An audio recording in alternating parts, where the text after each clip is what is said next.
Well, this is one session I'm excited to talk to, and that is growth in a pandemic. How can you get growth as a professional or as a business? And what we are facing is one of the most challenging business markets or business environments that we've ever encountered in our lifetime. I remember when COVID-19 first came to our lives, and I was leading a team of highly professional salespeople.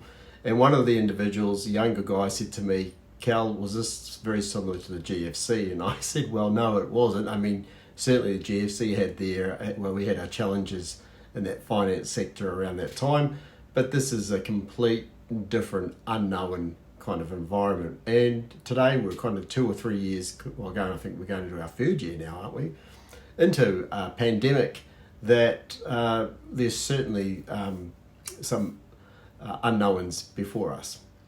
Anyway, my job today is not to demotivate you, it's to motivate you and give you some great positive insights. So I'm working with a number of businesses that are experiencing substantial growth in their business, more so than previous years in this current climate. I'm also working with individuals that are growing at a strong rate and with their results more so in this environment than they have done historically before. So why is that? Well, there's a common amongst the two, and that is they have adjusted and adapted quickly to their current market. I'll give you an example of this. So if I look at salespeople, one thing that can frustrate me at times coaching in this space is that I've got salespeople that are trying to use their same operating system or the way they engage with their customers as they were pre-COVID. And the challenge with that is, as an example again, is that you may have often visited your customers.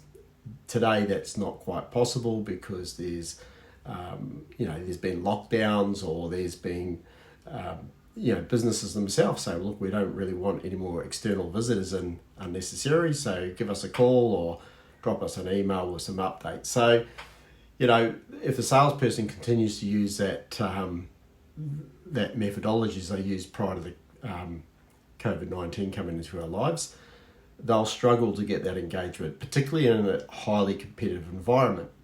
So the high performers, what they've done is they've worked it out where there's an opportunity here, because my competitors aren't doing certain things that I can do.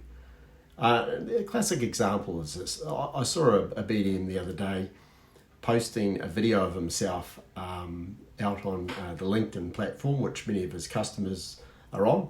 He looked uncomfortable. It's actually one of the gentlemen that I coach. He looked uncomfortable or something new to him, but the fact that he did it, whereas competitors would be reluctant to do so. The outcome of that is the awareness of that individual got elevated within his customer base, where others are still trying to use the old system of engaging customers. So he's taken a different approach to become more aware of digital marketing and trying different things to engage his customer base. Businesses are doing a similar thing. They're adapting their style and go, well, okay, what can we do differently in this current climate where others may be struggling, and taking advantage of the opportunity because it's meeting their customer needs a lot better.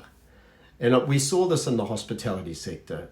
Many of you know this, is that, restaurants probably got hit the hardest with this pandemic, close downs, people weren't eating out. And even today, probably, even though it's opened up a lot, people are still probably reluctant to eat out. We've still got outbreaks of COVID and things like that, so people aren't dining out as often. But what the restaurateurs did, which was very clever, and they adapted very quickly, they started doing takeout or delivery and adapting their business model to go into a different direction. Actually, one of my previous clients was reporting to me, he's in hospitality.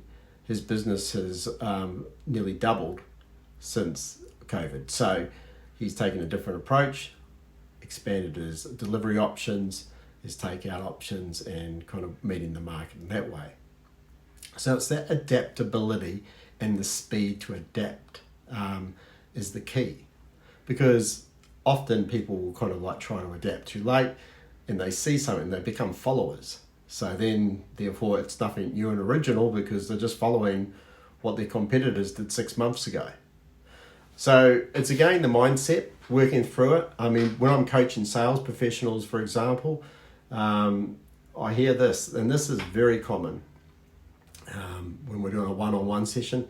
Cal, look, my sales target's unrealistic. They want this delivery from me. It's ridiculous. I can't engage with customers. We're in the middle of a pandemic. There's supply issues, delivery issues to the customers. Our service centre or our service calls aren't as frequent as they used to be. We get impacted at our own support. So I'll listen to at least 30 to 40 minutes sometimes, the sales professional or salesperson, I should say, telling me all their challenges. And then I go on to go, look, I agree with you fully. I agree with everything you've told me. These challenges are real. However, you've been employed as a sales professional for this organisation to actually get sales. So you now need to work out how you're going to do that, how you can adapt to it. Because if you just keep with the why you can't do it, what you're effectively telling is your employer, I can't do my job. So therefore, does the employer need you?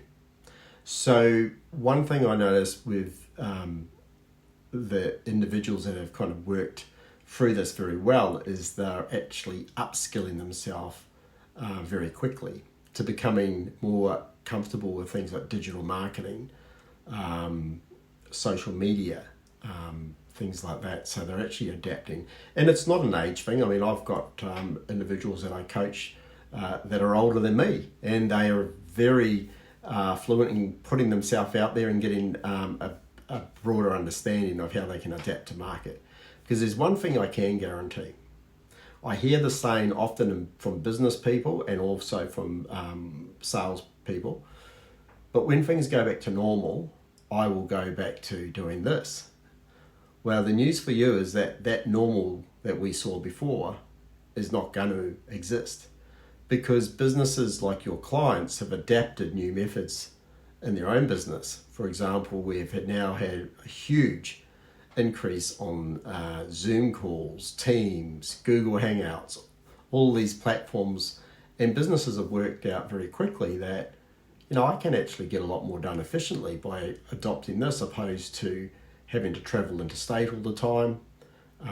We've worked out better ways we provide services to our own customers.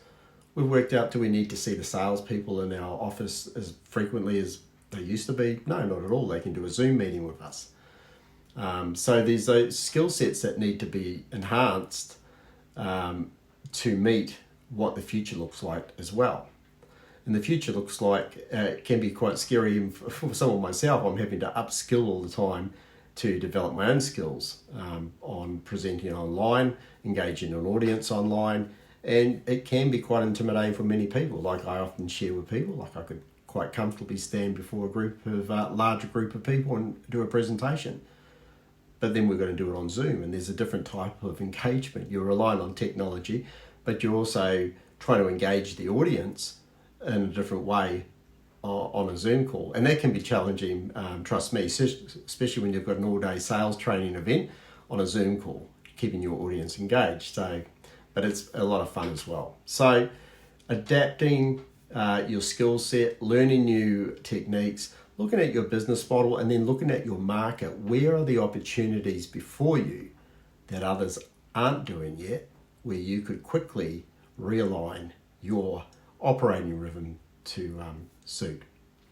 On that topic of operating rhythm, it's one of the most important ones. I've shared it in previous sessions that from a business perspective, it's important to understand your operating rhythm, but also from the individual, particularly a sales professional. So I'll talk to the business operating rhythm. The example I use is Amazon. Amazon started off very small office when it first developed. And then today, if you look at where Amazon is today, certainly a global business. Their distribution facilities are state of the art. They've got robots running around up and down aisles and all sorts of things.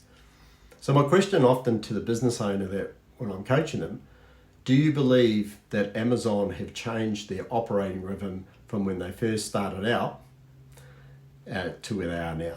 Well, of course they had. They've had to. There's no way you could do it. Otherwise, it would be impossible. So they've adapted their operating rhythm to suit. Where I see businesses get stuck often is they're trying to operate how they used to operate or have done so in the past. They've grown, but they're now getting to a point they can't scale up because the operating rhythm hasn't been adjusted. So they get stuck. They can't grow. It becomes frustrating. They start to internalize frustrations and their team starts to become dysfunctional because they get frustrated. Sales professional, very similar in the way, operating rhythm, what I talked about before, trying to do things how they used to do them and expect a higher result becomes very difficult. You know, things I often hear when I'm coaching sales professionals is like, I wish I had more time to get out there and engage new customers, but I'm just stuck in this. And my question is, has your operating rhythm changed? What could you do in your system that's within your control to adjust, to improve it, to allow yourself time on critical parts of your role? Because again, you can't scale how this is. Is there some form of IT that can be implemented to make it more effective? Or is it a skill set that you need to learn that you can kind of now adapt in a certain way? But often they won't. They'll get stuck and they'll just keep on doing the same thing, expecting it to either go away or a different result. And those things just don't take place, unfortunately. So operating rhythm, look at your own operating rhythm. We've talked about things like consistency and also what your motivators are. These all come into play because it enables you to work through your operating rhythm effectively. So what do I see ahead? I see in the next 12 months and beyond, huge opportunity that's never been before us to take advantage of. Opportunity to engage more customers in a digital world, opportunity to upskill ourselves with ease, and opportunity to change our business structures and which will be accepted in the new markets. So that's my kind of talk a little bit about the growth and ahead. It's a huge opportunity. You can grow it effectively in a pandemic. I did see that it's one thing I would say similar in the GFC environment, and it's totally different in one aspect, but one thing I did see is when conditions like this hit a market, opportunities are opened up. And I was in the finance sector when the GFC hit, and basically there was a lot of retracting in the market from lenders, but it allowed new lenders to come to market and basically take advantage of what I call the blue sea in those areas, and they adapted very well to the market needs. The same is happening now. I'm seeing it particularly within the finance market. I'm seeing a lot of creation of new products, new processes, and new companies to tailor to the market conditions, and they will flourish in this environment, and they're adaptable very quickly. So if you'd like more information on how to grow yourself or your team during a pandemic, reach out to me. I'd love to have a chat with you. We're having some great success with sales professionals at the moment and realigning them and making sure that they can work most efficiently within their current environment and seize the opportunities and actually have fun while they're doing it. Have a great day and week ahead, and I look forward to our next session.